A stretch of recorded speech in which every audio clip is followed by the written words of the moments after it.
Hello students, welcome to the social studies Mantra. आज हम लोग क्लास 10th हिस्ट्री चैप्टर 1 जिसका नाम है the rise of nationalism in Europe. इस चैप्टर के जितने भी बेस्ट 75 प्लस एमसीक्यू है वो आज हम लोग पढ़ेंगे। इसमें जितने भी एमसीक्यू हो सकते थे सारे हमने कवर कर लिए हैं। इसके बाद आपको कहीं पर भी वीडियो या फिर कुछ और पीडीएफ पढ़ने की ज़रूरत नहीं होगी। आज की क्लास के स्टार्ट करते हैं। हमारा first question is who made the famous remark when France sneezes the rest of Europe catches a cold। ये किसने दी थी ये स्टेटमेंट जो काफ़ी फेमस भी है? इसका ऑप्शन ए बिल्कुल सही है, ड्यूक मैटरनिक ने ये स्टेटमेंट दी थी। फर्स्ट क्वेश्चन का answer A is correct. Second question, the treaty of Constantinople वो साइन इन विच ईयर? ये साइन की गई थी 1832। क्वेश्चन 2 का ऑप्शन डी बिल्कुल सही आंसर है। This treaty recognise Greece as an independent nation. आपको याद रखना है कौन से जो कंट्री के बारे में थी, ये ग्रीस के बारे में। Now next question, question number third, the famous Italian revolutionary जिसका नाम है Giuseppe Mazzini was born in 1807। ये कहाँ पर इनका बोर्न हुआ था? Option C is correct, Geneva में। Fourth question, name two societies form by Mazzini. Mazzini के द्वारा जो 2 सोसाइटीज बनाई गई थी उनके आपको नाम बताने, जो काफ़ी ज़्यादा इंपॉर्टेंट क्वेश्चन भी हो जाता है। Option A is correct, young Italy and young Europe. Mazzini ने 2 बार कोशिश की थी, 1831 एंड 1848, इटली को यूनाइट करने की, बट वो फेल हो गया था। Now next question fifth, that's believed that established traditional institution of state and society should be preserved। इसका करेक्ट आंसर होगा फिफ्थ का ऑप्शन ए, कंजर्वेटिव। कंजर्वेटिव का मतलब जो पुरानी सोच वाले जो लोग हैं उनका मानना था जो भी ट्रेडिशनल इंस्टीट्यूशन है स्टेट के और सोसाइटी के उनको प्रिजर्व करने की जरूरत है। इसका मतलब they supported the monarchy system. Now next question sixth, The Bourbon dynasty, which had been deposed during the French Revolution, was restored to power after signing that treaty। कौन सी ट्रीटी थी जिसके बाद जो बोर्बन डायनेस्टी थी उसको दोबारा से रिस्टोर कर दिया गया था? ये ट्रीटी का नाम है treaty of Vienna. Option A is correct, जो कब हुई थी? 1815। आपको ईयर भी याद होना चाहिए। Next question, name the allegory of France. France की एलिगोरी का नाम बताना है। और इसके अलावा दूसरा question, allegory of German nation. दोनों के आपको एलिगोरी का नाम याद रखना है। सेवंथ का करेक्ट आंसर होगा ऑप्शन बी, फ्रांस की एलिगोरी का नाम है मैरियाना और जर्मन की बहुत ही ईजी है, जर्मेनिया। क्वेश्चन 8 का करेक्ट आंसर होगा ऑप्शन सी। ये तीनों क्वेश्चन इंपॉर्टेंट हो जाते हैं, आपको याद रखने, क्वेश्चन 6, 7 एंड 8 जो काफी बार रिपीट हो चुके हैं। नाउ नेक्स्ट क्वेश्चन, ये भी इंपॉर्टेंट क्वेश्चन में आता है, who stated that Mazzini was a most dangerous enemy of our social order. इस फेमस पर्सन का नाम बताना है। ये है option D, duke Metternich. Duke Metternich ने कहा था मैज़िनी के बारे में कि सबसे डेंजरस एनिमी है सोशल ऑर्डर के लिए। Now next question, question number 10, who was the chief minister of Prussia. आपको बताना प्रशिया का चीफ मिनिस्टर कौन था उस समय जब जर्मन एरिया को यूनाइट किया गया था उस टाइम पर। Option C is correct, Ottoman Bismarck. ये आपको याद रखना है, Ottoman Bismarck was the chief minister of Prussia who united the Germany. Next question, the idea of la patrie. La patrie का मीनिंग क्या था? 11th का option B is correct, fatherland. Next question 12th, what does le citoyen mean. ले सिटोयन का मतलब था citizen of France. Question 12 का option B हमारा सही हो जाता है। Next question, question 13, which of the following statement about the civil code of 1804। ये क्वेश्चन इंपॉर्टेंट आपको याद रखना है। सिविल कोड ऑफ 1804 जिसे नेपोलियनिक कोड भी कहा जाता है। इसमें कौन सा स्टेटमेंट करेक्ट है? आपको एक एक स्टेटमेंट को पढ़ना है, उसके बाद बताना है। First statement, secure the right to property, yes provide करता है, ऑप्शन ए सही है। Second, establish equality before law, it is also correct. Third, it remove all privilege based on birth, c is also correct. So तीनों सही है, इसका मतलब all of the above, option D is correct. Now next question, which of the following resulted in hostility towards French armies in Europe. आपको बताना है Europe में French army के अगेंस्ट लोग सोचने लग गए थे, उनसे नफरत करने लग गए थे. सो इसके रीजन बताना है. सो ऑप्शन वाइज पढ़ते हैं. First, force conscription into the French army, इसका मतलब फोर्सफुली रिक्रूटमेंट किया जा रहा था. नेक्स्ट, सेंसरशिप, सेंसरशिप लगा दी गई थी, इसका मतलब कुछ भी पब्लिश नहीं कर सकते, कुछ भी बोल नहीं सकते. सो ऑप्शन ए और बी दोनों करेक्ट है, इसका मतलब हमारा डी यहाँ पर सही हो गया. Both option A and B. Now next question, question 15, name the battle in which Napoleon was defeated. आपको बताना है नेपोलियन की कौन से बैटल में हार हुई थी. So option A is battle of Camel, ये रॉन्ग आंसर है. Second, battle of Leipzig, yes, option b सही है. थर्ड, बैटल ऑफ वाटरलू, ये भी काफ़ी ज़्यादा इम्पोर्टेंट था क्योंकि इसमें जो प्रेप कंट्रीज थी, prep countries means Russia, Austria and Britain, इन्होंने सब ने मिलके नेपोलियन को हरा दिया था. सो दोनों बैटल में नेपोलियन की हार हुई थी, इस वजह से ऑप्शन डी करेक्ट हो जाता है. Both B and C. Now next question 16, which among the following factors were responsible for economic hardship of Europe 1830s. 1830s के टाइम पर आपको बताना कौन सा जो फैक्टर्स है वो रिस्पॉन्सिबल है इकोनॉमिक जो भी प्रॉब्लम फेस की थी लोगों ने. सो ऑप्शन वाइज एलिमिनेट करते हैं. Option A is unemployment, yes, ये बेसिक रीजन था, उस समय लोगों के पास जॉब नहीं थी. Next problem, food shortage, it is also correct. Third, rise in population, yes. So population increase होने की वजह से यहाँ पर एम्प्लॉयमेंट कंडीशन भी क्रिएट हुई, इसके अलावा फूड शॉर्टेज की भी प्रॉब्लम क्रिएट हुई. सो ऑप्शन तीनों यहाँ पर सही है. That's why D is correct, all of the above इसका सही आंसर होगा. Now next question 17, what does liberalism means. Liberalism का आपको मीनिंग बताना है. ये वर्ड लिबर से मिलकर बना है, इसका मतलब होता है फ्री. सो देख सकते हैं आप, ये लिबरलिज्म में लिबर वर्ड इंक्लूड है, जिस वजह से इसका मीनिंग हो गया फ्री. फ्री या फ्रीडम से रिलेटेड ये वर्ड है. Next question 18, which of the following is true about liberalism. आपको बताना है इसमें से लिबरलिज्म के बारे में कौन सा स्टेटमेंट ट्रू है. So first option a, abolition of state impose restriction, yes, ये सही है. Second, freedom of market on the movement of goods and capital, b is also correct. So जब ए और बी दोनों करेक्ट है तो हमारा ऑप्शन सी सही हो जाएगा, option A and B. Next question, into how many states Italy was divided during the middle of the 18th century. Italy कितने पार्ट्स में डिवाइड था उस समय. so it was divided into 7 parts. so option C is correct. next question 20, a secret society named Young Italy. नाम याद रखना है, Young Italy was established in, पहले तो आपको उस पर्सन का नाम बताना है. सो गुसिपी मैजिनी ने ये यंग इटली सीक्रेट सोसाइटी को स्टैब्लिश किया था, और ये कहाँ पे किया था. सो ऑप्शन वाइज आपको बताना है. Option A is correct, Marseille. Next question, in which of the following unification of Germany happen. आपको ये ईयर बताना है इस टाइम पर यूनिफिकेशन ऑफ जर्मनी कंप्लीट हुआ था. So option A is correct, between 1866 and 1871. Now next question 22, in which of the following unification of Italy happened. अब Italy के बारे में बताना है.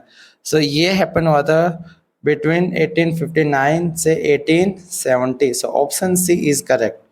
Now next question, question 23, what was the national anthem of Britain.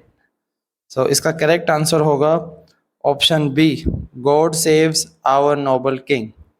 Next question, question 24, which of the following empire ruled southern Italy before unification. यानी कि जो southern Italy है उस पर कौन से एम्पायर का रूल था जब ये यूनिफाई हुआ था उससे पहले. सो इसका करेक्ट आंसर है option c, Bourbon king of Spain. Now next question, who were Slavs. Slavs किन को बोला जाता था.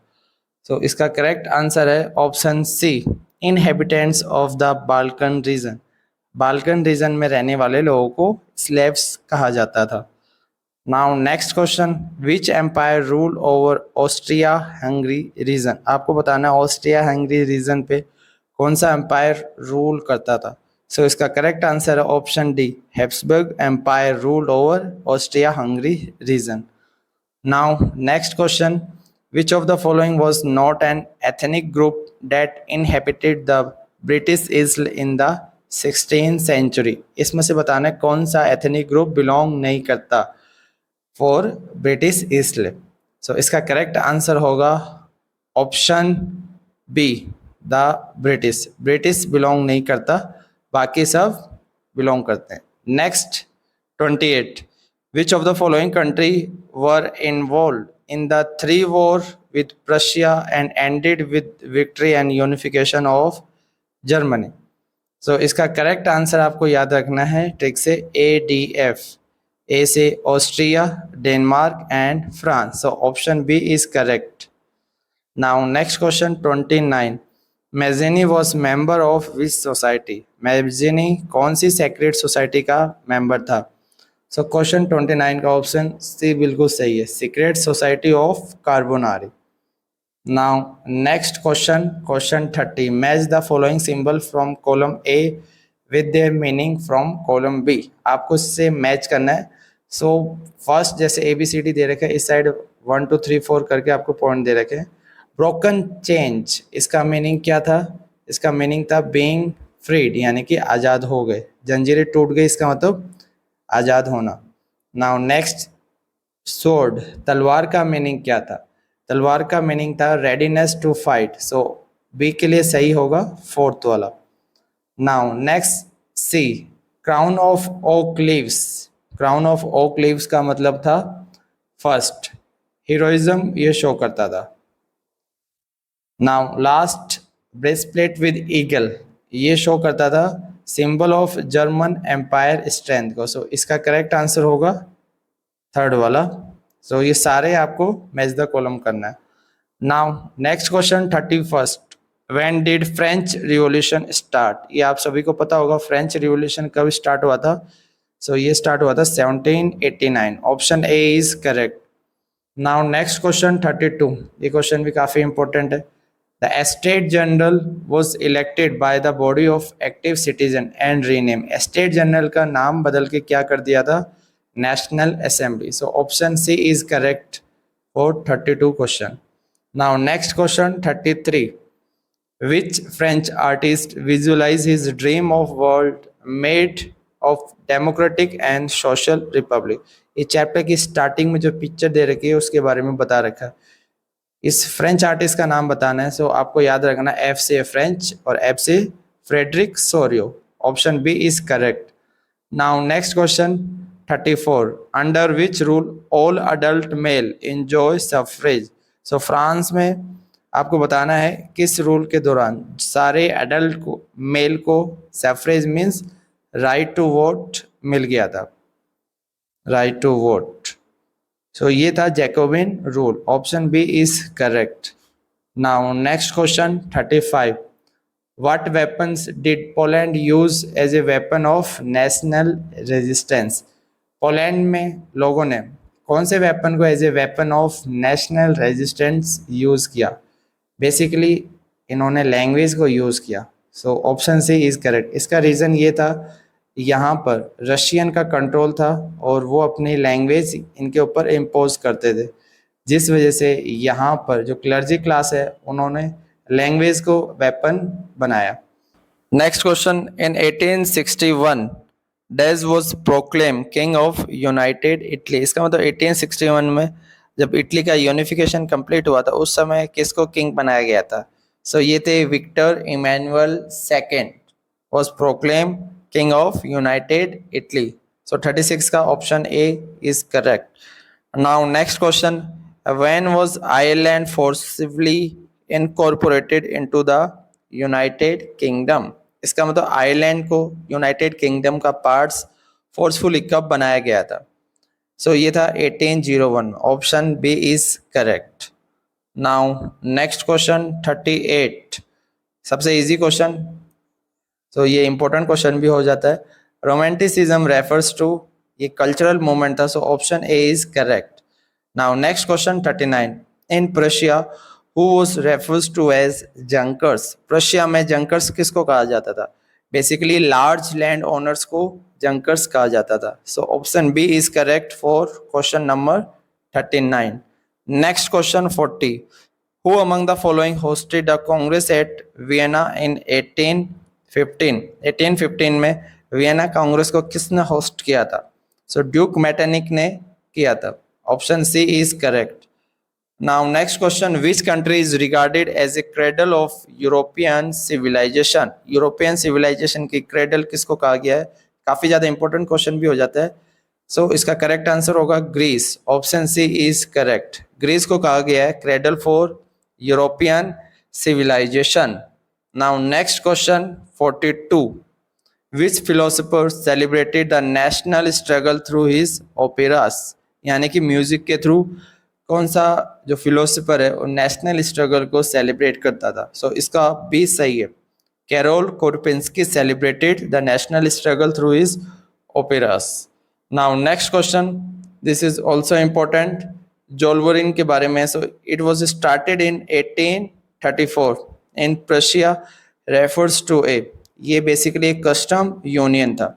सो ये ट्रेड बैरियर्स को कम करने के लिए बनाया गया था। Option B is correct for question number 43। Now next question 44, which country broke away from the United Kingdom of the Netherlands after the July revolution of 1830?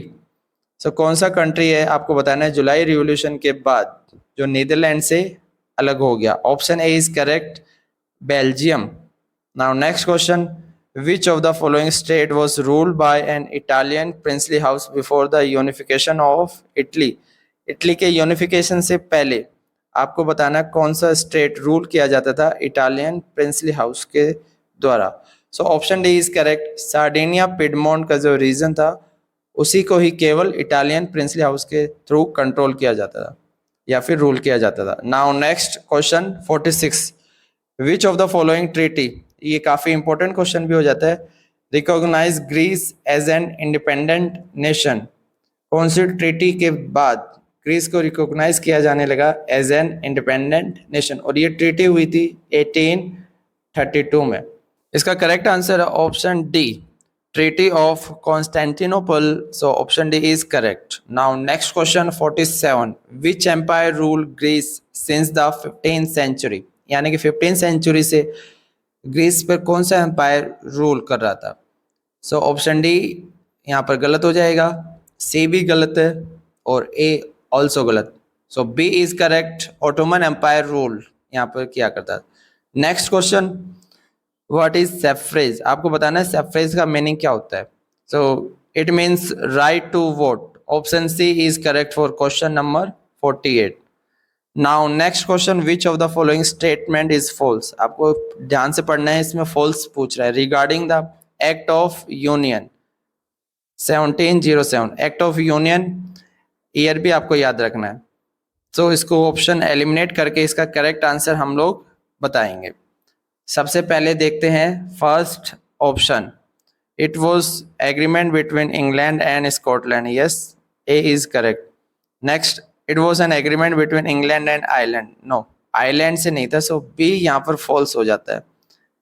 वैसे करेक्ट आंसर क्योंकि फॉल्स ही पूछा था तो बी हमारा सही हो जाता है। इसके अलावा भी बाकी आपको भी याद होना चाहिए।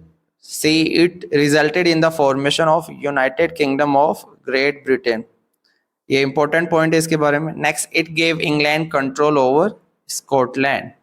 सो इसमें से बी फॉल्स है, बाकी सारे ट्रू है। Now next question, question number 50, weavers of which city revolted against contractor for high wages? आपको बताना है कौन सी सिटी के वीवर्स ने रिवोल्ट किया था against contractor for high wages? So इसका करेक्ट आंसर है ऑप्शन ए, सिलेसिया। इसे सिलेसिया रिवोल्ट भी कहते हैं और ये हैपन हुआ था 1845 में। Now next question, question number 51, United Kingdom of Great Britain was form by?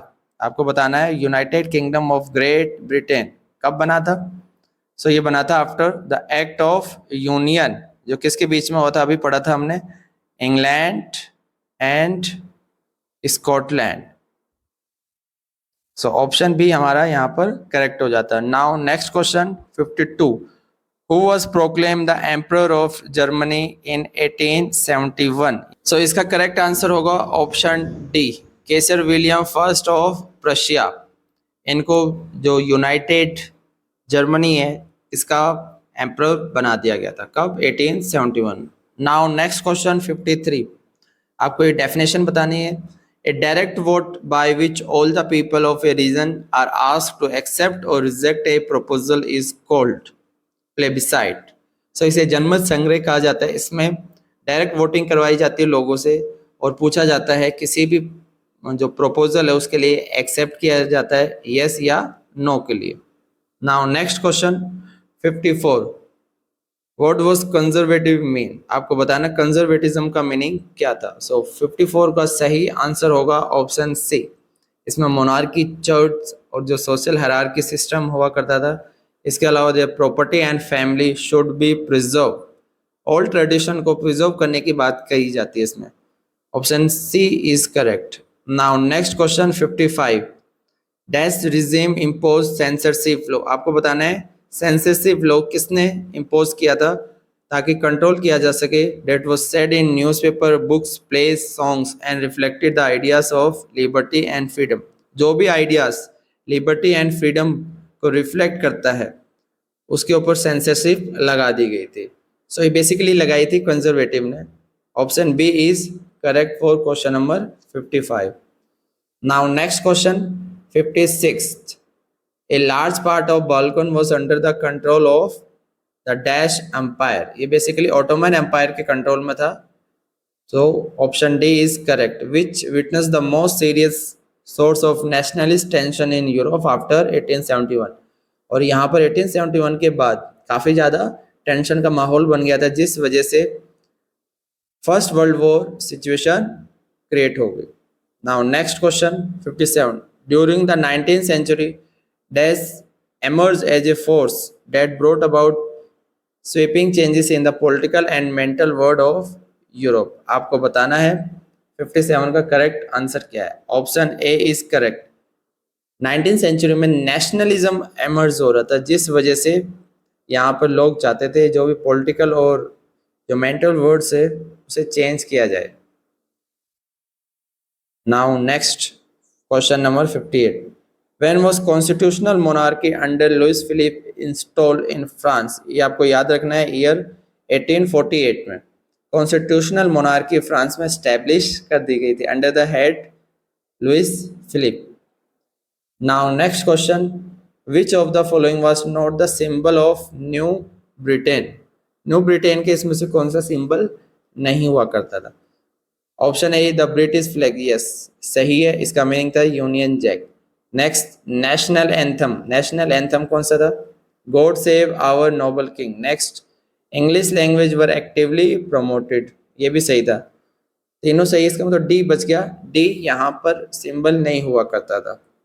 Now next question 60, when did industrialisation takes place in France and parts of German state? आपको बताना है फ्रांस एंड जर्मन स्टेट में industrialisation कब आया था। So इसका correct answer होगा option C 19th century में, और इससे पहले आ चुका था मिड 18th सेंचुरी के आसपास ब्रिटेन में। Now next question 61, which of the following is an allegory for liberty? आपको बताना है एलिगोरी फॉर लिबर्टी कौन सा है इसमें। सो 61 का करेक्ट आंसर होगा option B red cap. Next question 62, which of the following signifies the beginning of a new era? इसमें से बताना है न्यू ईरा को कौन सा सिग्निफाई करता है। सो क्वेश्चन 62 का करेक्ट आंसर होगा option b rays of rising sun, ये सिंबलाइज करता है beginning of new era. Next question, why did the weavers in Silesia revolt against contractor in 1845? आपको बताना है सिलिसिया में जो रिवोल्ट हुआ था वीवर्स के द्वारा अगेंस्ट कॉन्ट्रैक्टर, ईयर भी याद रखने 1845। सो इसका बेसिक रीजन आपको बताना है। तो option a contractor did not pay their dues. Yes, option a यहाँ पे सही हो जाता है, इसका मतलब बाकी के गलत है। So first is correct, contractor did not pay their due. Now next question देख लेते हैं। Question 64, who among the following was the founder of Young Europe underground secret society in Berne. Berne में जो सीक्रेट सोसाइटी बनाई गई थी उसका founder कौन थे? सो इसका करेक्ट आंसर होगा Giuseppe Mazzini. Option B is correct. Now next question, the Habsburg empire consist of region. आपको बताना हैब्सबर्ग एम्पायर में कौन सा रीजन आता था। सो ऑप्शन यहाँ पर हमें देखना है। First, Italian speaking province of Lombardy and Venezia, yes ये आता था। इसके अलावा एल्पाइन जो रीजन था, टायरोल, ऑस्ट्रिया एंड सुडेंटलैंड, ये सारे रीजन आते थे, जिस वजह से option C is correct. Option A and b both are correct. Now next question 66, why was a custom union जिसे जोल्बरिन बोला जाता है, फॉर्म बाय द प्रशिया। ये भी याद रखना है, इसको प्रशिया के इनिशिएटिव के द्वारा बनाया गया था ना। And most of German state in 1834 इसमें कवर किए जाते थे। सो इसका बेसिक रीजन आपको बताना है। 66 का करेक्ट आंसर होगा option a, to abolish state impose restriction on the movement of goods and capital. Now next question देखते हैं। 67, in Galicia the aristocracy spoke which language. आपको बताना है क्वेश्चन 67 में गैलिसिया में एरिस्टोक्रेसी क्लास जो हाई क्लास हुआ करती थी कौन सी लैंग्वेज बोलते थे। सो ये पोलिश लैंग्वेज बोलते थे। Option D is correct. Now next question 68, the first political experiment in liberal democracy took place in. आपको बताना है पहली बार जो पॉलिटिकल जो लोगों ने मूवमेंट किया था, वो जो एक्सपेरिमेंट हुआ था कब हुआ था। So it take place in France. So option B is correct. French revolution के बाद पूरे यूरोप में ये जो लिबरल डेमोक्रेसी का कॉन्सेप्ट है वो आ गया था। Now next question 69, which of the following is true about एले। आपको बताना है एले के बारे में इसमें से कौन सा स्टेटमेंट करेक्ट है। First option, it was known as measurement of cloth, yes ये सही हो जाता है। एक क्लॉथ को मेजरमेंट करने की यूनिट हुआ करती थी। Now an ell of textile material in different region will give different measurement of cloth, और ये हर रीजन पे अलग अलग हुआ करती थी। Next point, such difference in measurement was viewed as an obstacle to economic exchange. Obstacle का मतलब होता है कि रुकावट, ये बाधा क्रिएट करता था, प्रॉब्लम क्रिएट करता था इकोनॉमिक एक्सचेंज में। सो तीनों सही, इसका मतलब all of the above is correct. Now next question 70, artist of the time of French revolution personified dash as a female figure. So आपको बताना है कौन जो आर्टिस्ट थे फ्रेंच रिवॉल्यूशन के टाइम पर, वो पर्सोनिफाई किसको करते थे एज ए फीमेल फिगर को। सो ये करते थे लिबर्टी को। Option B is correct, liberty. Now next question, when did Napoleon invade Italy. Napoleon ने इटली पे कब इन्वेड किया यानी कि आक्रमण किया। तो 71 का सही आंसर होगा option b 1797। Next question 72, Giuseppe Mazzini founded the secret society name Young Europe in. कौन सी जगह में सीक्रेट सोसाइटी गुसेपी मैजिनी ने स्टैब्लिश की थी जिसका नाम था यंग यूरोप। सो इसके चार ऑप्शन बताइए कौन सा सही आंसर होगा। सो ऑप्शन बी करेक्ट हो जाएगा, Berne. Now next question, who was Cavour. Cavour कौन था। Basically he was the chief minister of Sardinia Piedmont, जिसने इटली यूनिफिकेशन में मेन रोल प्ले किया था। Now next question 74, arrange the following in the correct sequence. आपको इसमें correct sequence में arrange करना है। सो देखते हैं option wise. Option A, unification of Italy, no. सबसे पहले हमारा आएगा इसमें से, अगर ऑप्शन वाइज हम लोग देखते हैं तो सी सबसे पहले आएगा। बिकॉज एक्ट ऑफ यूनियन 1707 में हुआ था। उसके बाद नेपोलियन इन्वेड किया था इटली को 1797। सो इसमें आपको ऑप्शन को एलिमिनेट करना है, जहाँ पे पहले सी आ रहा है उसके बाद बी आ रहा है वो करेक्ट है। सो एक ही ऑप्शन में है, so option B is correct. Now next question 75 food shortage and widespread unemployment brought in the population of Paris out on the roads in which year? Food shortage और जो unemployment increase हो चुका था Paris में, जिस वजह से लोग रोड पर आके विरोध कर रहे थे, सो ईयर आपको बताना है 1848। Now next question 76 a vision of society that is so ideal that is unlikely to actually exist. मतलब इस तरीके की सोसाइटी जो इतनी अच्छी हो, इतनी आइडियल हो, जो एक्चुअल में होना पॉसिबल ना हो, सो इसे क्या कहा जाएगा? So option B is correct, इसे उटोपियन कहा जाएगा। नाउ लास्ट क्वेश्चन है हमारा, a government or system of rule that has no restraint on the power exercise is called. So 77 का करेक्ट आंसर होगा ऑप्शन डी, एब्सोल्यूटिस्ट।